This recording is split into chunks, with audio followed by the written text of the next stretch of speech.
kolonijsko prisustvo na Balkanu ostavilo trag u materijalnoj i nematerijalnoj kulturi našeg geografskog prostora. Kako? Tako što prvo uticaj na jezike, na sve balkanske jezike, putem usvajanja leksike, zatim nekih morfoloških kategorija. I naravno o tome nećemo mnogo govoriti zato što to svi znamo, to svi proučavamo, tako da se susrećemo sa velikim brojem pozajmljenica iz turskog jezika, odnosno iz jezika kojima je posrednik bio turski. Ali važno za ovaj rad je to što su upravo ti turcizmi našli svoje mesto i kod instrumenta, pribora delova instrumenta i načina izvođenja, tako da su se stvarno zadržale reči koje nam kazuju, i to je u stvari i cilj ovoga rada, ne samo da nam kaže kako se neki instrument zove i da je to turcizam, nego ima nešto vezano za upotrebu što se slaže sa našim, eto mi svi to inače radimo, kao što smo videli u prethodnom referatu, znači prirodno upoređujemo kako je kod Turaka, kako je kod nas, šta je ono što je zajedničko, tako da se može reći da naravno primesa orijenta u melodijama i instrumentima svih naših krajeva definitivno postoje i etnomuzikolozi su to vrlo detaljno proučavali. Ja sam, pošto je teško u čitavom tom korpusu koji postoji izdvojiti šta je ono na čemu ćemo se posebno zadržati, ja sam za osnovu rada uzela delo Narodni muzički instrumenti Andrijane Gojković, ali to je, koja je poznati etnomuzikolog, ali je to knjiga rađena u obliku leksikona, koja pobroji naravno sve instrumente i termine i onda daje objašnjenje. Ali mi kad čitamo njen rad i kad gledamo istraživanja svih etnomuzikologa naših, pošto oni nisu turkolozi, jel tako, mi vidimo da se oni malo muče, da imaju nedoumice i nisu sasvim sigurni da li je naziv nekog instrumenta baš turcizam ili nije. Sad ja sam se zbog toga na to osvrnula detaljno i dala objašnjenja koji su to turcizmi, kako oni izgledaju, da li su pravi turcizmi, da li su iz nekog drugog jezika došli preko Turaka, Osmanlija koji su bili kod nas i pokušala to da objasnim. Naravno, to je veliki korpus, ja sam nešto samo izabrala u radu veći deo naravno, a sad govorim, to će biti mnogo kraće. Ali prva stvar koja nam padne na pamet kada pričamo o instrumentima je reč čalgija, koja je nastala naravno od turske reči čalga, što znači instrument u narodnom smislu, od glagola čalmak, koji znači svirati, i u Južnoj Srbiji, Makedoniji i na Kosovu, na primjer, se koriste da označi instrumentalni sastav, ako ih ima više, i onda se kaže u formi množine čalgije, muzičari, muzikanti, svirači, tako dalje. Ja ću sada samo spominjati neke termine, znači neke instrumente, jer za neke od njih postoje zanimljive objašnjenja. Zašto? Jer postoje dileme. Znači, kad je nešto jako jasno, nema tu šta mnogo da se priča. Ali recimo, ako počnemo prvo, pošto se dele instrumenti na udaraljke, žičane, gudačke, ja ću tako i spominjati, ne moramo mnogo toga reći, ali, na primjer, davul je bubanj, je li tako? A i kod nas, znači u južnim delovima Balkana se koristi kao daul, davul, dauli, ima više, naravno svaki naziv ima više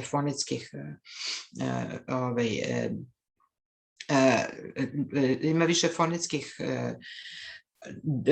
oblika koje su prilagođene naravno jeziku primaoca. Sad, da li je to, kažem, Makedonija, da li je to sever, Vojvodina, on će biti drugačiji. Ovdje ima jako mnogo oblika za davul, ali zbog toga, eto, na primjer, autorka Gojković smatra, na primjer, u stvari smatra, ona je došla naravno do nekih podataka da je to reč iz romskog jezika, međutim, naše istraživanja kažu da to nije, zato što postoje neki koji smatraju da, pošto na dauli, na grčkom se kaže da čak je to grčka reč, ali turski etnomuzikolozi, među njima najpoznatiji Gazi Mihal, on naravno kaže da je to interesantno po njemu, čak nije ni davul, što bi nas, jer mi kod Škaljića recimo imamo jedno drugo objašnjenje da je to od arapske reči tabl, pa da je onda došlo do modifikacije. Međutim, Gazi Mihal kaže da čak nije ni to, nego da je to reč tovil, koja je postojala još u rečniku za koji naravno svi znamo, malo pre smo ga spominjali, Divani Lugati Turk. Tako da tu su stvari nisu sasvim razrešene jer je reč o etimologiji, tako da postoje naravno različita tumačenja. Isti slučaj je i kod darbuke, mi kažemo tarabuka ili u raznim varijantama fonetskim se on pojavljuje u Makedoniji tarabuka, darbuka, u Bugarskoj vidite dumbek, što je zanimljivo zato što i Turci kažu imaju darbuk, ali imaju i dumbelek. Za taj isti instrument, a njegova etimologija je nešto sasvim drugačija, može da se povezuje sa persijskim i tu još uvek ima, kažem, različitih tumačenja. Zatim od instrumenta samo mogu još do udareljki spomenuti dajre, koje opet imaju, mogu biti kod nas dajre, u Makedoniji, ne znam, u Rumuniji dajre, a u Grčkoj dajres i tako, ali to je tursko-arapska reč dajre, znači krug, tako da znamo svi o kojem instrumentu se radi. Kad govorimo o žičanim instrumentima koji ipak predstavljaju, čini mi se, osnovu i nešto najvažnije, prvo moramo reći za balamu, ali balama u turskom to je vrsta saza, a kod nas se kaže naravno baglama. A zanimljivo je da Grci kažu baglamas i da je to nastalo svakako od turske reči balamak. Bozuk, takođe zanimljivo. Zašto? Bozuk je šestožična ili devetožična dugovrata tambura u Makedoniji i Bosni i Hercegovini, kaže Andrijana Gojković. I sada grčki buzuki, to je nešto što nama nije, obično onima koji ne istražuju ne pada na pamet, da je turski buzuki kao reč nastao, a instrument naravno, jer Turska i Grčka se jako prepliču dve kulture, jer su bile isto u viševekovnom kontaktu. I buzuki, postoji objašnjenje da je grčki buzuki nastao od reči bozuk, ali zašto? Jer bozuk u suštini znači naopak, je li tako? Ali ovde se govori o nepravilnom štimovanju, odnosno drugačijem štimovanju nego onom koji bi u turskoj muzici bio očekivan i to je objašnjenje koje se daje za etimologiju ovog naziva. Čak se kaže da možda bude ne samo od bozuk duzen, odnosno pogrešnog, uslovno rečeno, izmenjenog štimovanja, već može biti od reči bozma, što opet znači izmenjen, odnosno prepravljen. A ovaj instrument se misli, turski istraživači misle da su Grci, kad su se selili iz Pontijskih planina, znači iz Karadeniz bölgese, ako su odatle išli, da su sa sobom naravno poneli ovaj instrument bozuk. Isti slučaj, sad zanimljivo je nešto s obzirom da radimo rad u Zagrebu, meni je ovo bilo interesantno, zato što se sad nareduje bugarija. A bugarija je vrsta isto orientalne tambure, ali sa manjih dimenzija. Sad ona se koristi naravno u svim delovima Balkana i postoji čak i termin tambur bulgari, što bi bilo sitna Bugarija. Ali vidite, ova Bugarija u osnovi negde se koristi sa glasom L, kao Bulgari, pa to nas naravno vodi na Bugarsku i na Bugare, i onda većina, autori su se bavili time, pa ja sad samo želim ovde da kažem da većina srpskih i hrvatskih autora iznosi stav da je naziv ovih pesama u tesnoj vezi sa etnonimom Bugari. Naprimer, Petar Skok kao argument navodi postojanje instrumenta pod nazivom Bugarija, a neki drugi pak tvrde da je naziv ovih pesama došao sa zapada u formi poezija vulgare, kao izraz za narodnu poeziju. I šta onda? Onda ga povezuju i sa glagolom bugariti. I po tome bugariti znači pevati tužnim glasom. Onda, svi mi ćemo pomisliti da je to od Bugari, ali Maja Bošković-Stulip, poznata naučnica i član Akademije nauka, ona se ne slaže ovde sa skokom i kaže da je povezano s instrumentom Bugarija ne može biti, jer reč bugarštice koja je nastala za pesme narodne, koje je ona proučavala, kaže nikada nisu imale instrumentalnu pratnju. Sada, pitanje je zašto? Zato što s druge strane, turski istraživači tvrde apsolutno da je Bugarija, odnosno taj tambur Bulgari, postao od reči Bulgar, ali ne od sadašnjih Bugara, nego od proto-Bugara, kada oni još nisu bili slavenizovani, tako da pouzdano tvrde da je, s obzirom da je Ašek Veysel govorio, još Ašek Veysel je živeo davno, znači ne toliko davno, ali je on u svojoj poeziji spominjao ovu Bugariju, odnosno tambur Bulgari, kao nacionalni stari turski narodni instrument. I čak ima još nekih, naravno, argumenata, neću sad sve to pričati, da je to turski naziv. I ne samo naziv, naravno, nego instrument. Zatim ima drugih instrumenta koje treba samo spomenuti onako, to su recimo čiftelija, čift-teli, tako sa dve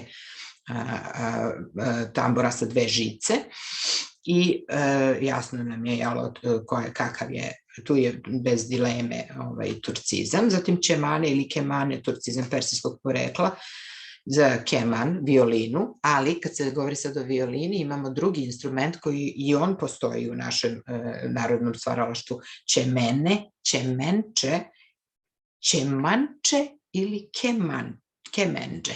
I sada kemenđe je kemenče, a kemenče je, znamo, drugi instrument iz oblasti Karadeniz, tako da je to mali instrument koji se svira karakterističnog zvuka, svi znamo kakav je neobičan, i u oblasti istočnog Crnog mora. Ali isti taj instrument, znači potpuno identičan, se koristi u grčkoj muzici i on tako izgleda i tu nema nikakve razlike i opet je isto objašnjenje da su Grci i Turci zajednički živeli upravo u oblasti Pontijskih planina i da su onda Grci taj instrument doneli, a ne samo u Grčku današnju, nego postoji na Kipru, naravno, dve kulture koje se prožimaju, grčka i turska kultura, i dve zajednice koje dele geografski i kulturni prostor. Sledeći instrument o kojem bih nešto rekla je ud, odnosno arapski nacionalni instrument ud, a na turskom ut ili hut. I ovde je isto značajna etimologija, zato što je došlo, kako se kaže, do fonetskih promena koje će se posle prikazati u instrumentu lauta. Jer kako je došla lauta, kako je nastala, svi se slažu u tome da je lauta stigla sa istoka u Evropu preko Mavara, odnosno Maura, i da je to, upravo to se smatra arapski instrument ud. Zašto? Zato što je posle toga, kažu, dodat određeni član el-ud, pa je bilo el-ud, pa je onda došlo do fonetskih promena, tako što će se na kraju od el-ud doći do oblika alud, odnosno laud, i abrevijacijom, metatezom i obezučavanjem arapskih suglasnika, koje je naravno uobičajeno u tim formama, u različitim jezicima će se pojaviti laut, odnosno leut ili lut, ili druge brojne varijante koje su danas poznate za lautu. Znači, sledeći bi bio tambura, koji je došao na Balkan s Turcima u 14. i 15. veku, to su etnomuzikolozi utvrdili, i tambura je, pored laute i gajdi, instrument koji je pretrpao najviše modifikacija i u formi i u imenu. Kaže da se tek u 18. i 19. veku domaćila u Vojvodini i u Slavoniji, i opet u različitim formama koje su prilagođene, i u svakom slučaju naziv je iz persijskog jezika tambur, odnosno tambur, ali neko kaže neko kaže, recimo Gojković upravo u ovoj svojoj knjizi, da je to iz sumerskog jezika, pantur, ali pošto ima nekih turkologa, odnosno istraživača turkologa, odnosno sumerologa, koji tvrde da su jezici sumerski i turski srodni, za njih nije problem da to i dalje postaje deo, da je to i dalje deo turskog i da je to izvorni naziv za tamburu. Zanimljivo je, interesantna je pojava da je najpoznatija turska sumerološkinja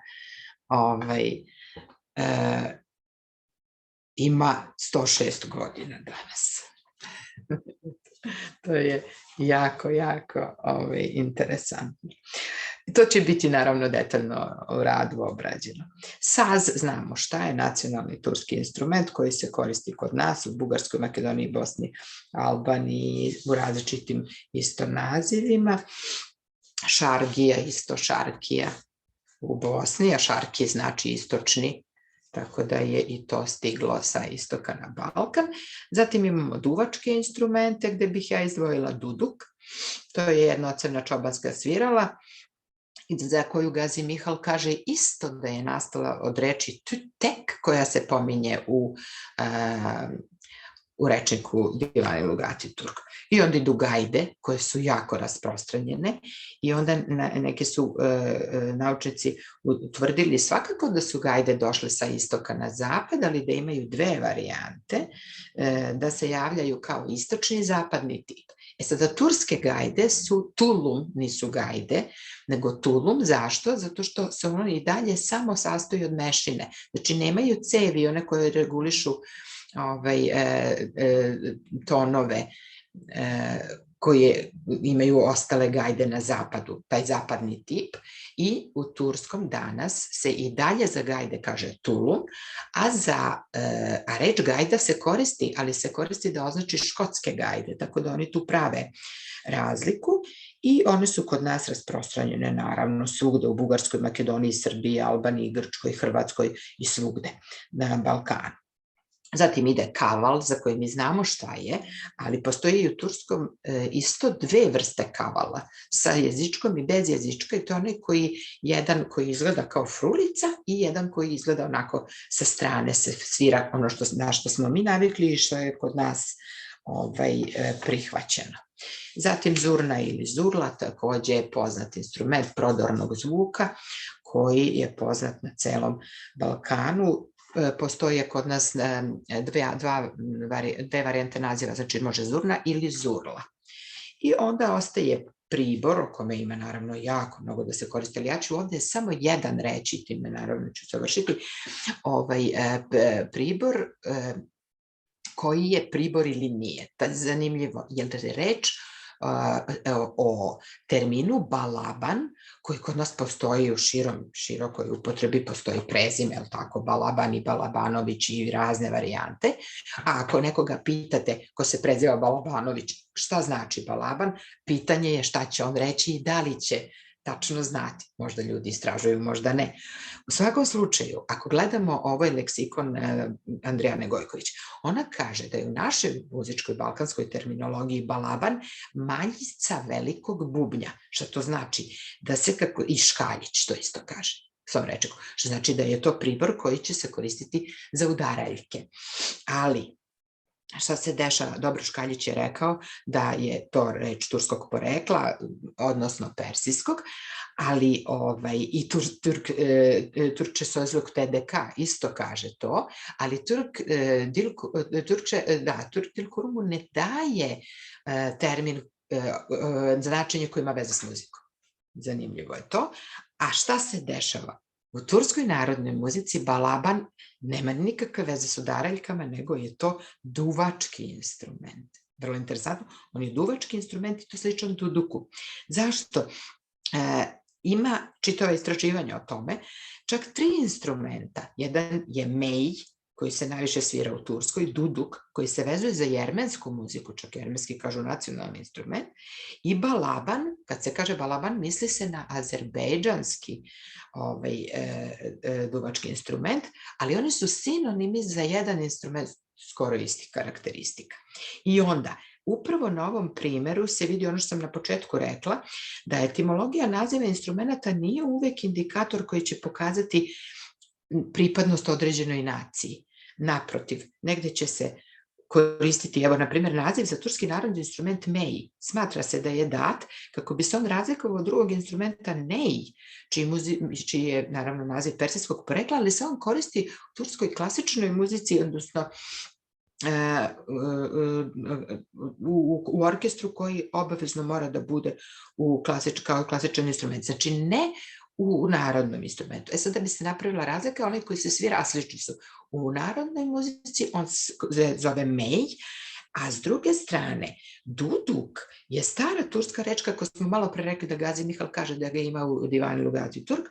On je prihvaćen od Jermena, a oni su ga nazvali duduk zato što nemaju umlaute i neće reći duduk ili tutek, naravno, nego samo duduk.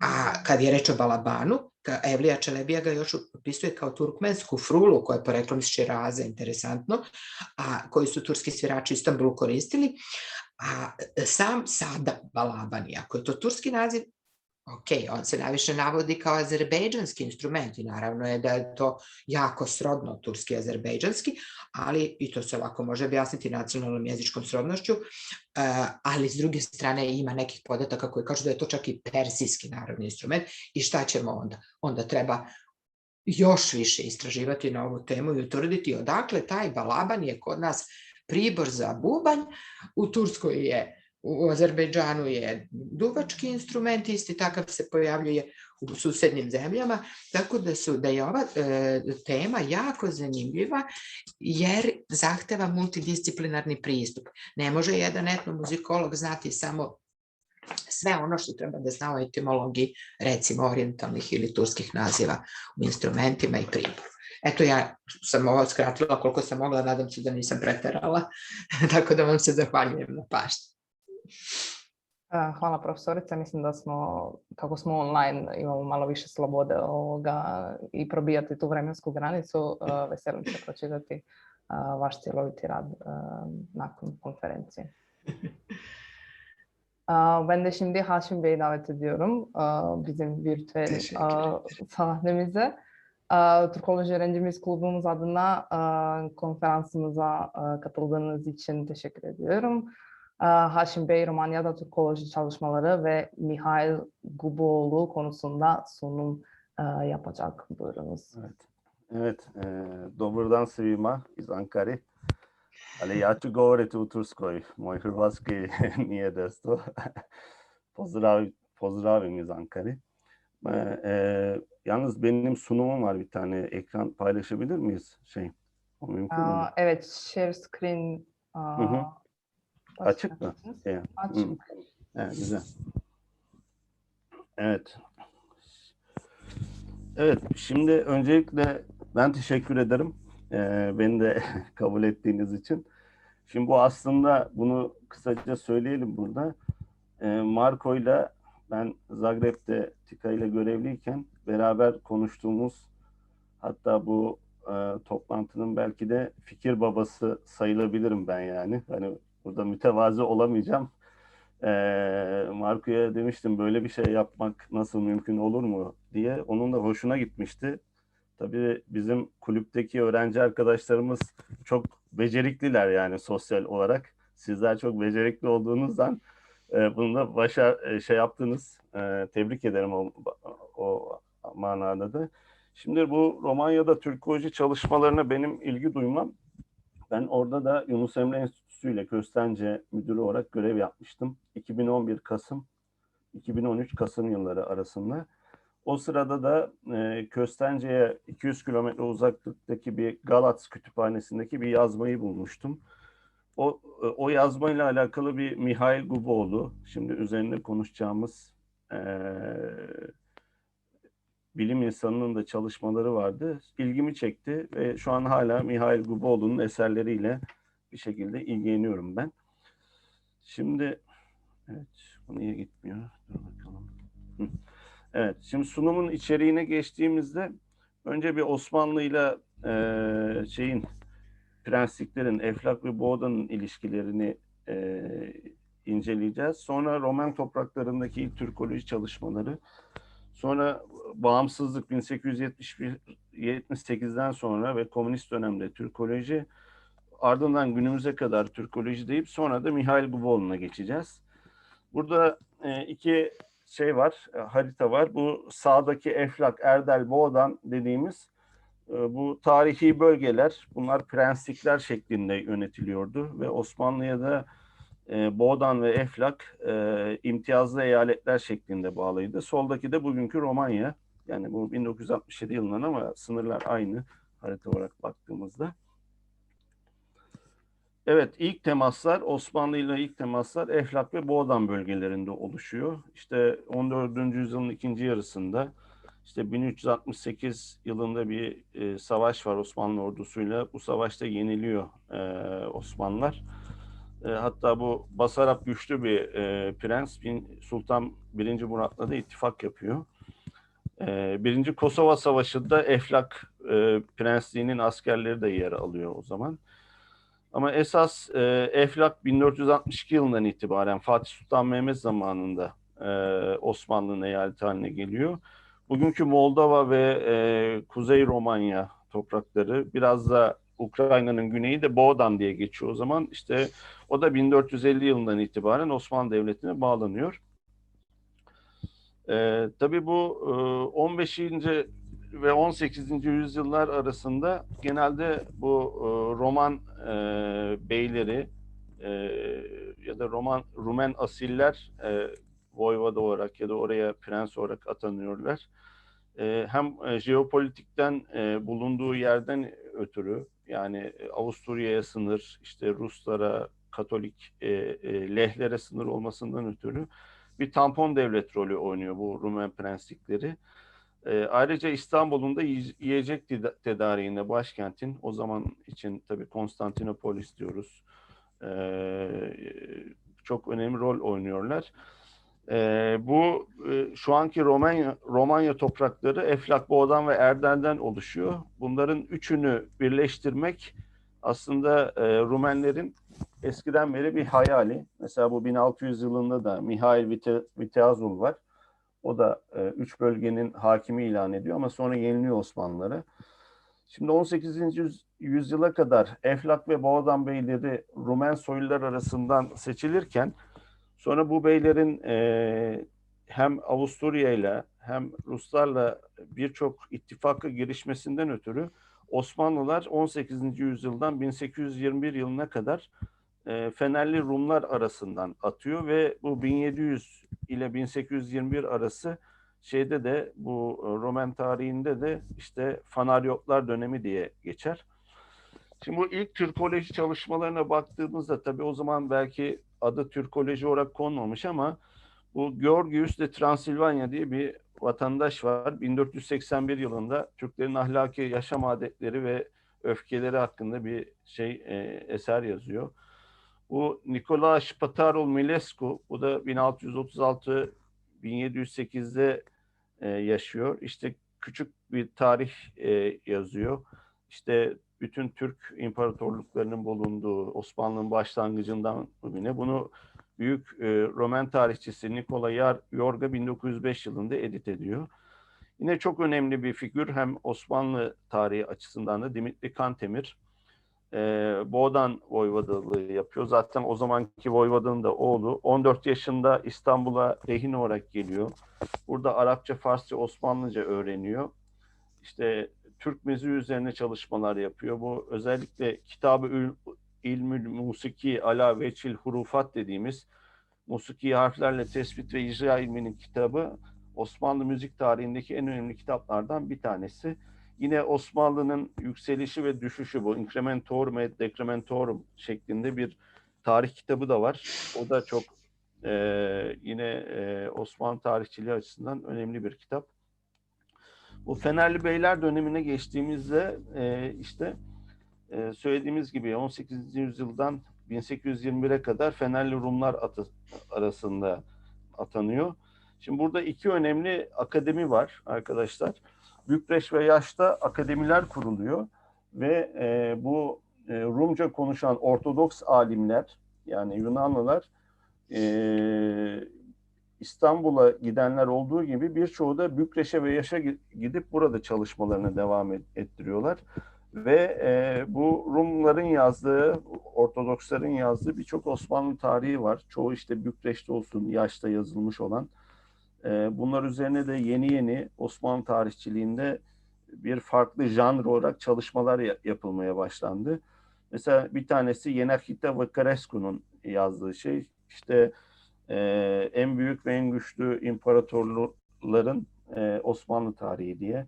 Bu Fotino'nun yazdığı kitap ise daha çok böyle sultanların yüzlerini şey yapmış, kısa bir kitap.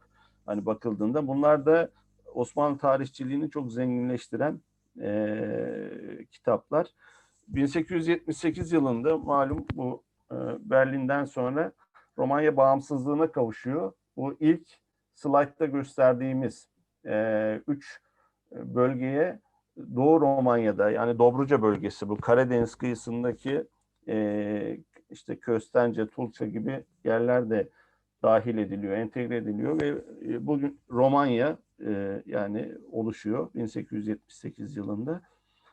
İşte bu ara 1878 ile 1948 arasındaki hani Roman Türkolojisi'ndeki genel eğilimlere baktığımızda bağımsızlıklarını kazandıktan sonra işte topraklarında bulunan Türk, Tatar, işte Gagavuz azınlıklarının ve Osmanlıların tarihini, Osmanlı İmparatorluğu ve Türkiye Cumhuriyeti'nin tarihiyle ilgileniyor o dönemki Türkologlar, tarihçiler, dilciler. Ve aynı zamanda işte Romanya bir tampon devlet demiştik hani hatırlarsanız. Hem Romanya Osmanlı ve Osmanlı'nın daha doğu tarafları ile Romanya arasındaki karmaşık ve katmanlı ilişkileri anlamaya çalışıyorlar. Bunun için de ne yapıyor Rumenler? Hem doğudaki hem de batılı kaynakları tanıyorlar, tercüme ediyorlar, edit ediyorlar. Sonra tarihi kaynakları, yani kendi topraklarında bulunan hem Osmanlıca olsun hem Rumence olsun belgeleri metodolojik olarak araştırıyorlar. Etnografik çalışmalar yapıyorlar. Dil, sözlük çalışmaları, gramer kitapları hazırlıyorlar. Ve özellikle de yine azınlık olarak topraklarında bulunan Türk, Tatar ve Gagavuz halklarının folkloruyla ilgili çalışmalar yapıyorlar bu dönemde. Sonra baktığımızda yine bu 1918'den itibaren akademik Türkolojinin üniversitelerde yavaş yavaş kurulduğunu görüyoruz. İsmini çoğumuz duymuştur. Bu büyük Rumen tarihçisi Nikola Yorga şikayette bulunuyor bu 20. yüzyılın başında. Diyor ki yani bizim yeterli şarkiyatçımız, oryantalistimiz yok dili bilen.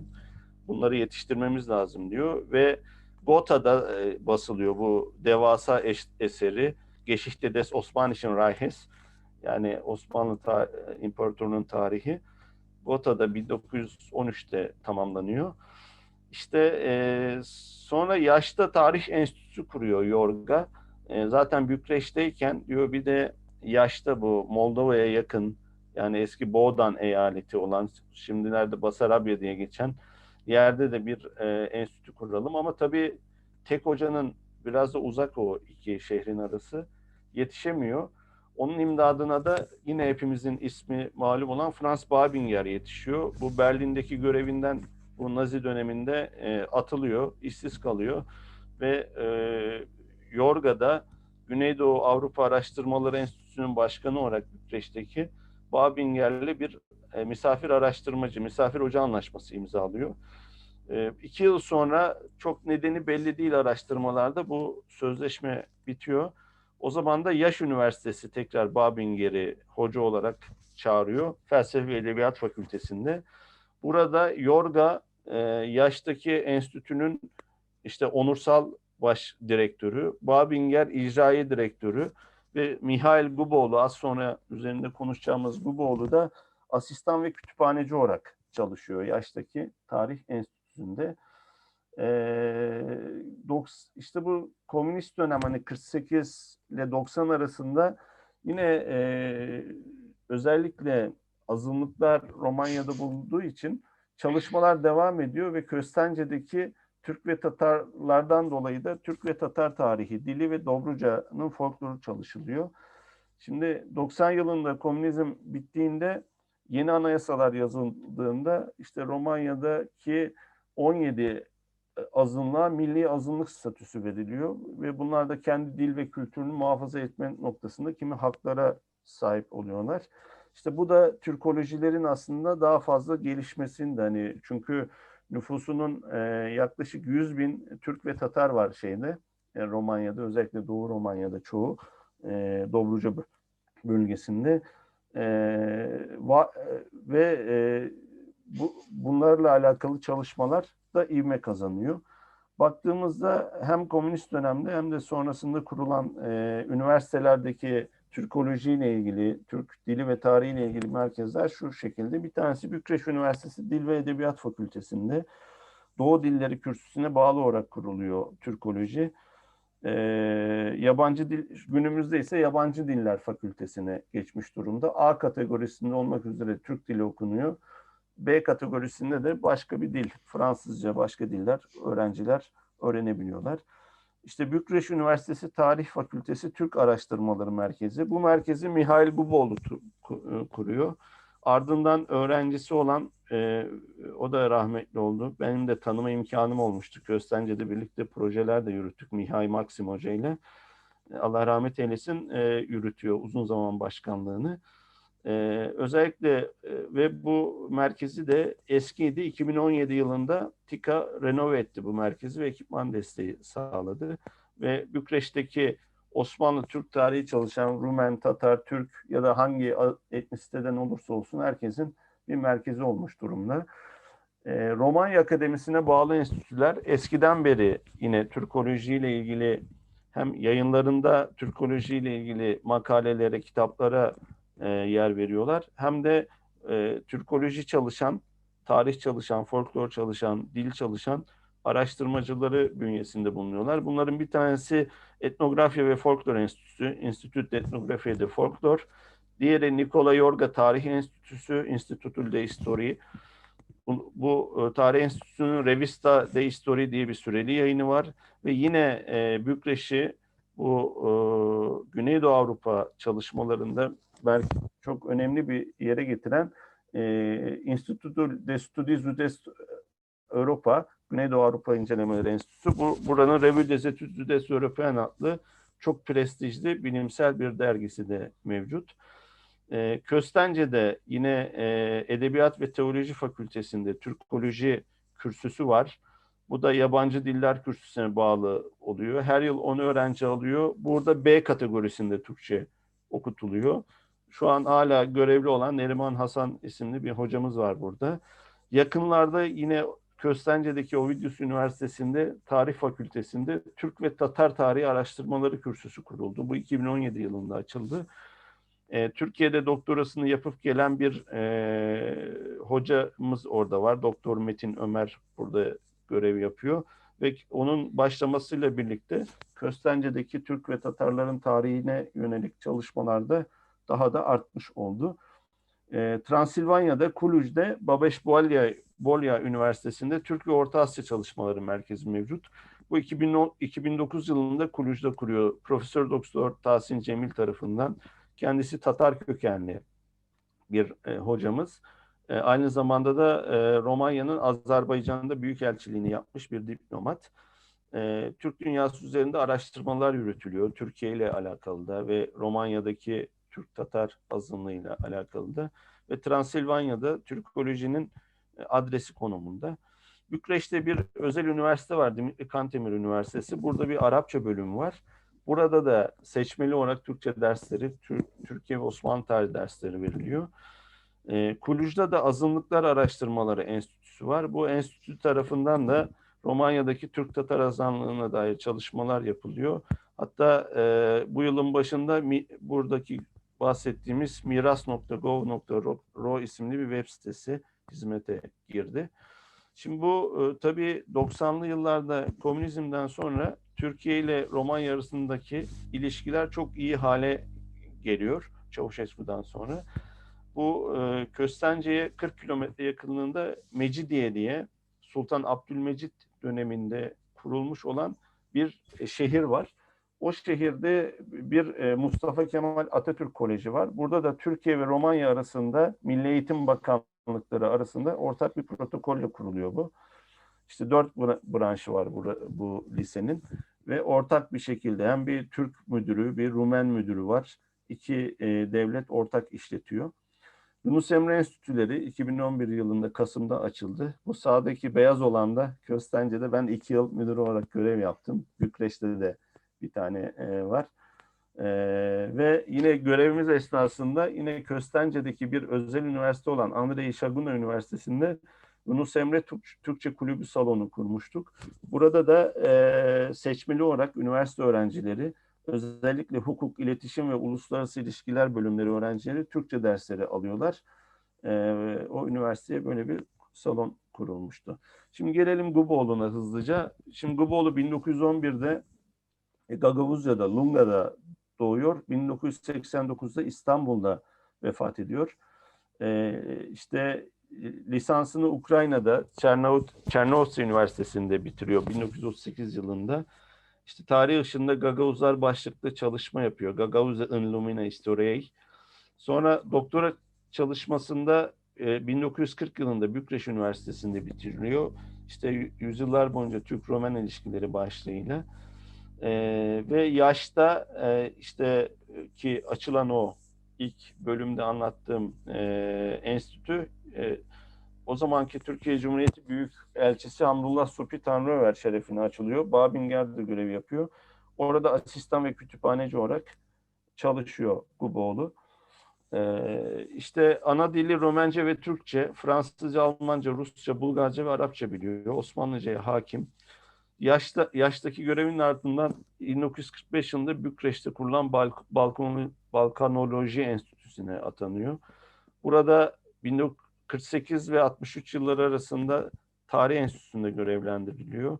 63-68 yılları arasında da Güneydoğu Avrupa Araştırmaları Enstitüsü'nde çalışmalarını sürdürüyor.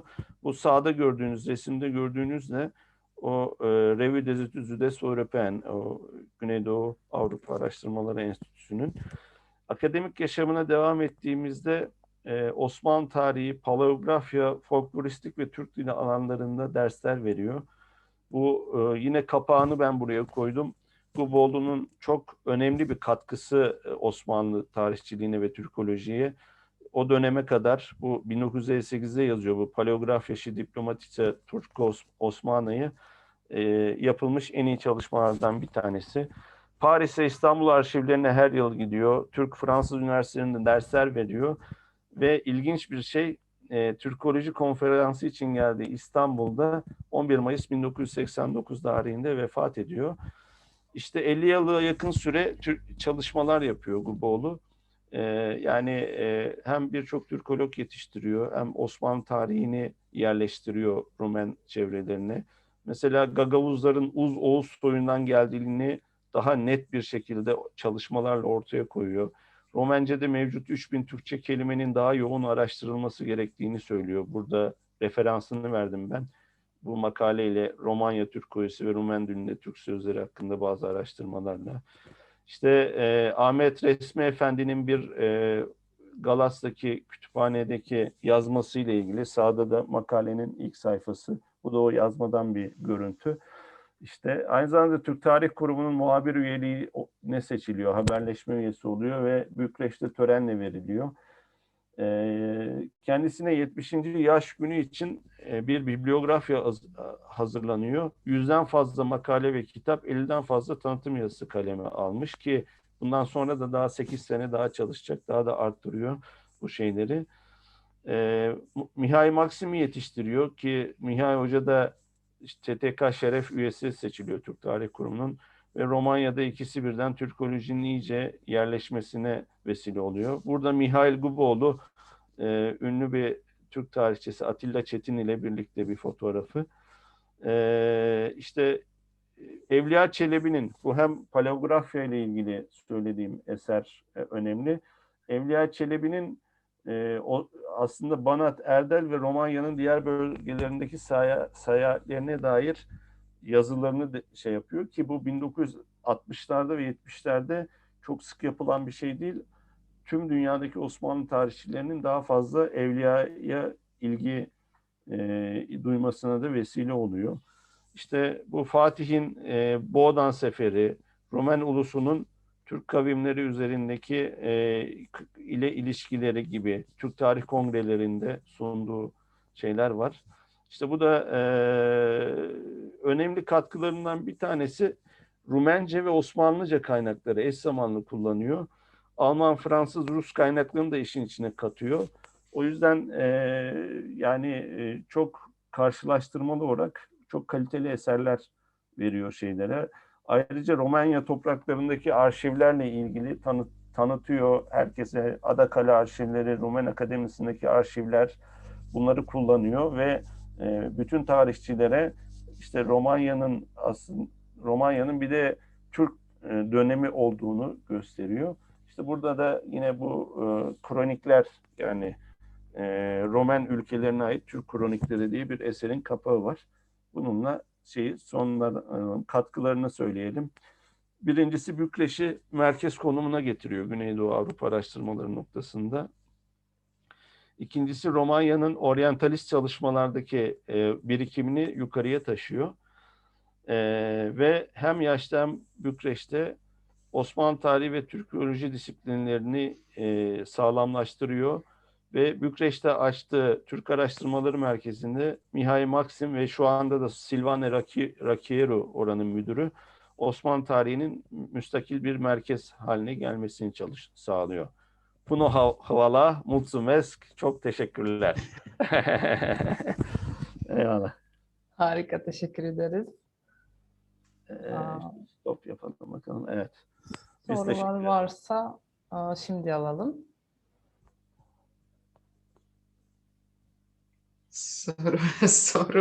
Soru ben gene bir şey söylemek istiyorum. Soru yok da meslektaşımıza teşekkür etmek istiyorum. Çünkü çok faydalı bir çalışma. Tabii az çok bilgimiz var bu konuda. Fakat enteresan bazı yeni bilgiler de edindik. Tabii benim için en enteresan folklor ve işte müzik araştırmaları, Kantemir'in mesela rolü ama ondan sonra da işte Romanya'daki Türkoloji çalışmalarını bir tarihçesi olarak karşımıza geldi. Çok çok faydalı oldu ve çok güzel çünkü biz dil olarak tabii ki araştırıyoruz ama onun yanında başka işte bir tarihçiden duymak başka oluyor ve işte yaklaşım tabii ki farklı bilimlerden faydalanmak lazım ve bizim için çok faydalı bir sunum. Teşekkür ederiz. Ben teşekkür ederim. Ben de sizi takip etmeye çalıştım. Takip ettiğim kadarıyla. Ben de istifade ettim. Sağ olun. Sağ olun. Hvala. Ovu sesiju završit ćemo posljednjim izlaganjem profesorice Smiljane Ristić-Bojanić. Tema nam je deminutiv u kratkim formama turske narodne književnosti. Dobrodošli i izvolite. Hvala mnogo. Ja bih za početak prvo rekla samo reči pozdrava.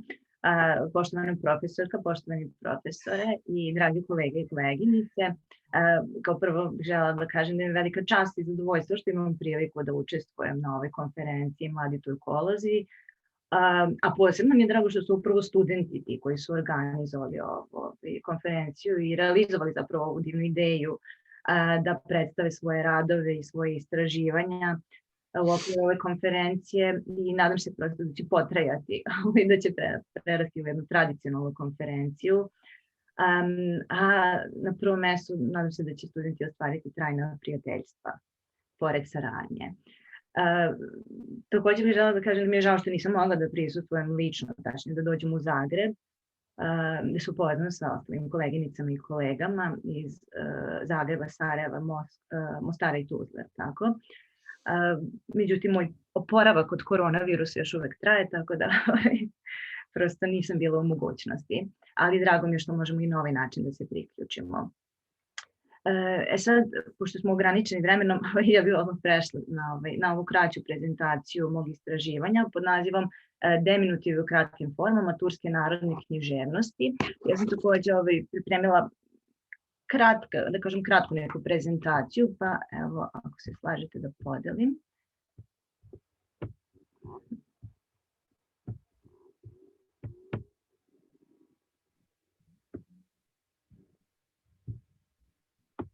Ja se nadam da se vidi. Dobro. Dakle, prvo ću nešto kratko reći samo o deminutivima, što predstavlja inače jednu oblast kojom se bavim posljednjih nekoliko godina. Takođe sam obradila u svom doktorskom radu, doktorskoj disertaciji. Dakle, deminutivi predstavljaju univerzalnu tvorbeno-semantičku jezičku kategoriju i predstavlja deminucija, zapravo proces građenja reči kojima se prvenstveno modifikuje značenje sadržano u toj osnovnoj, tačnije motivnoj reči i to u smeru umanjenosti. A što se tiče deminucije u turskom jeziku, ona ima svoju dugu razvojnu istoriju, ona datira još od najstarijih pisanih spomenika turskog jezika. Sad, što se tiče savremenog turskog jezika, dakle, deminucija je zastupljena inače u skoro svim sferama i stilovima, ali s lingvističkog aspekta meni je pažnju privukla njena posebna upotreba u usmenoj i u pisanoj narodnoj književnosti. Posebno mi je pažnju privukla upravo uloga deminutiva u tim kratkim formama o kojima je reč u ovom radu, dakle u zagonetkama, brzalicama, razbrajalicama i još nekim drugim kratkim formama, poput, ne znam, na primjer u Spavanki, takođe sam i bajke obradila u ovom radu. Sada, za početak je uzeta morfema kao osnova i njena uloga u sistemu i nivoima jezičke analize. Dakle, moje istraživanje se oslanja na morfološko diminuiranje, dakle, na diminuciju putem sufiksacije. To je ono što nam je svima tako poznato. Izvori koje sam koristila su najrazličitiji, poput nekih zaista najvrednijih zbirki, zagonetki i narodnih umotvorina, Ilhana Bašgoza i Andrasa Picea, dakle, to je bio osnovni izvor, zatim zbirka zagonetki Šukrija Elčina, kao jedno vredno delo koje postoji u, da kažem, jugoslovenskoj turkologiji, a to je zbirka turskih zagonetki Marije Đukanović i Ljubinke Rajković. Takođe sam se služila naravno izvorima sa interneta kada su u pitanju neke brzalice, razbrajalice i tako dalje. Sada krenut ćemo kratko samo od morfološke analize i od nekih kratkih, da kažem, zaključaka. Posmatrano s morfološkog stanovišta, u kratkim formama ove turske narodne književnosti najzastupljeniji su oblici sa deminutiva sa sufiksom dž, koji je inače sufiks koji je najfrekventniji u turskom jeziku. Sada vidimo ovde neke primere, ključuđuk, annedžik, fćđik, ufađik, isađik i tako dalje. Mnogo su redi primeri deminutiva sa sufiksima džak i dža. Dala sam nekoliko primjera, dakle bonđu džak, biju džek, sandu džak, stvarđa, uzunđa i tako dalje, a najređe su primjeri sa sufiksom džaz, džez, baš džaz, kanđaz. Što se tiče ovih ostalih sufikasa koji se smatraju s jedne strane deminutivnim, njih nismo imali prilike da zabeležimo, dakle to su sufiksi rak, ns, s, mtrak i tako dalje. Dakle, oni nisu zabeleženi u ovim kratkim formama. A što se tiče inače vrsta reči, najzastupljeniji su deminutivi kod imenica i prideva. Prvo će biti govor o deminuciji u zagonetkama, dakle zagonetke kao vrsta kratke forme turske narodne književnosti. One inače od davnina naravno čine deo kulturne folklorne tradicije Turaka. Teme, naravno, koje su zastupljene u turskim zagonetkama su u najvećem broju vezane za ono što okružuje čoveka, dakle, naročito seoskog čoveka, priroda, njegov život, biljke, životinje, različiti predmeti i tako dalje, običaj, naravno. Međutim, kada je u pitanju deminutiv, on ima važnu ulogu u narodnim zagonetkama u turskom jeziku, a većina tih deminutiva zapravo iskazuje stvarne karakteristike ili opis nekog pojma koji predstavlja, na primjer, rešenje zagonetke. Što se tiče lingvističke analize, ovdje je inače vrlo interesantno, kao što možemo vidjeti neki primjere, dakle, Arapče, kvar, ali interesantan ovaj primjer, na primjer, Küçücük, Küpecik, Az, Kapacık, dakle, primećujemo upotrebu pleonazma u zagonetkama, vrlo je česta i ona nije poput pleonazma u srpskom jeziku, gde prosto ne smeta, tako, već je vrlo i poželjna. A takođe se primećuje u ovim zagonetkama i kada je u pitanju deminutiv, primećuje se i upotreba deminutiva povezana sa onomatopejom. Zatim se ove zagonetke sa deminutivima takođe povezuju i sa razbrajalicama, dakle postoje neke i sa brzalicama i razbrajalicama, dakle kada se pročita brzo vidi se to gomilanje asonanca i aliteracija, gomilanje tih glasova koji su inače karakteristični za upravo te forme brzalice i razbrajalice. Dakle, Küçücük, Küpecik, Az, Kapacık. Ufacık, Kutucuk imamo u ovom sledećem primjeru takođe, pleonazam. Dakle, imamo oblik gde su i pridev i sama imenica diminuirani. Dakle, u formi deminutiva su. Ono što je takođe interesantno je da se i vlastita imena u formi deminutiva pojavljuju u ovim zagonetkama. Nisu česti ti oblici, ali postoje. Dakle, ili kao u obliku imena sa nastavkom džk ili sa ovim, da kažem, deminutivnim sufiksima koji dolaze više sa periferije, a to su oni sufiksi kao š, ik i tako dalje. Dakle, imena neka koja su u deminutivnom obliku su Isađak, Musađak, Hasanđak, Memik, Iboš i tako dalje. Kuyucak je jedan primjer ovde za sufiks đak, za koji smo već rekli da je retko upotrebljavan u zagonetkama i u ostalim kratkim formama. Ima tu još naravno mnogo stvari zanimljivih koje se mogu ispričati, a vezane su za lingvističku analizu ovih deminutivnih formi, ali evo prosto da ne bismo gubili vreme, ja ću preći, kratko ću se zadržati na razbrajalicama i brzalicama. Što se tiče razbrajalica, moj glavni izvor je bio internet, naravno. Našla sam vrlo interesantne primjere, ovdje sam samo nekoliko izdvojila da vam predstavim. Razbrajalice, to je najveći broj razbrajalica koje predstavljaju naravno forme govorne ritmičke igre. Najveći broj tih razbrajalica govori o pojmovima iz dečijeg sveta, o prirodi, o igri, životinjama i brojevima. A zanimljiva su upravo ta ponavljanja ili nabrajanja čak i nekih nerazumljivih ili izmišljenih reči, za koje se opet vezuje i deminutiv, čak se i deminutiv koriste, na primjer ekđk, mkđk i tako dalje, prosto neke izmišljene reči sa deminutivnim sufiksima. Tako da je za razbrajalice, konkretno i brzalice, vrlo karakteristične su akustičke figure i jezičke bravure u kojima opet učestvuje taj deminutiv između ostalog, da bi se postiglo što veća ekspresivnost. Dakle, javljaju se takođe, kao što smo pomenuli malo preko zagonetke, aliteracije i asonanca, su vrlo karakteristične. A takođe karakteristična je gramatička rima koja se postiže upotrebom istih nastavaka, u ovom slučaju nastavka džk, deminutivnog nastavka. Ovdje imamo džk, džk, džk, Fatma džk, vidimo da se rimuje sa ovim završetkom sana dedim sen čk. Eto, na primjer, zbog čega, koje su zapravo različite uloge ovog deminutiva u razbrajalicama.